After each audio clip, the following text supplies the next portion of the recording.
পটুয়াখালীর আলীপুরে নোংরা ড্রেনের পানি বাসার বাড়িতে প্রবেশ করায় চরম দুর্ভোগে পড়েছেন অন্তত 50টি পরিবার। গত বছর অর্ধেক ড্রেন নির্মাণ করলেও টাকার অভাবে বাকি কাজ বন্ধ করে দেয় কর্তৃপক্ষ। এতে সামান্য বৃষ্টিতে স্থানটিতে জলাবদ্ধতা তৈরি হয়ে বাড়ছে মশার উপদ্রব। নানা রোগ ব্যাধিতে আক্রান্ত হচ্ছেন এলাকাবাসী। দ্রুত সমস্যা সমাধানের দাবি ভুক্তভোগীদের। পটুয়াখালীর কুয়াকাটা থেকে কাজী সাইদের পাঠানো তথ্যচিত্রে আরও জানাচ্ছেন আব্দুল হামিদ।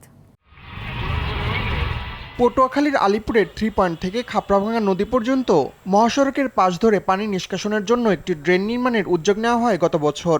বাজেট স্বল্পতায় মাঝপথে থমকে যায় সে কাজ। এতে আশপাশের অন্তত 50টি পরিবার পড়েছে চরম দুর্ভোগে। বাসাবাড়ি, মাদ্রাসা ও মসজিদের নোংরা পানি জমে সেখানে সৃষ্টি হয়েছে স্থায়ী জলাবদ্ধতা।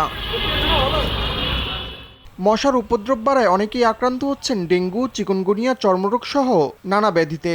এলাকাবাসীর আশঙ্কা, জরুরিভাবে ব্যবস্থা না নিলে বর্ষা মৌসুমে পরিস্থিতি আরো ভয়ঙ্কর হয়ে উঠবে। 3 মাস ধরে পানির মধ্যে আমরা বাসি, আমরা আটতে পারি না, চলতে পারি না। গুরুগারা ডেঙ্গু হয়েছে, মুরব্বীগো ডেঙ্গু হয়েছে। এই পানি, পচা পানির কারণে চতুর্দিকের এলাকার পানি যায়, এই জায়গাটা ভরে যায়। এই বরণে ডেঙ্গু মশা তৈরি হয়।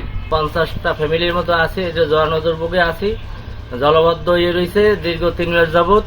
এখানে কোনো শুরু পাইতেছি না। দুর্ভোগ নিরসনে দ্রুত ড্রেনের অসমাপ্ত কাজ সম্পন্ন করার কথা বলছে সড়ক বিভাগ। এখানে সর্বমোট 550 মিটার ড্রেনের প্রয়োজন ছিল। গত অর্থ বছরে আমরা যেটা বরাদ্দ পেয়েছিলাম সেখান থেকে আমরা আসলে অর্ধেক কাজটা করে সেটা এই অর্থ বছরে করার জন্য আমরা আমাদের কর্মসূচিতে অন্তর্ভুক্ত করেছি। আমি আশা করছি যে এই জুনের মধ্যে কাজটি সম্পন্ন হবে। শুধু আশ্বাস নয়, জলাবদ্ধতা নিরসনে কার্যকর পদক্ষেপ নেওয়ার দাবি ভুক্তভোগী পরিবারগুলোর।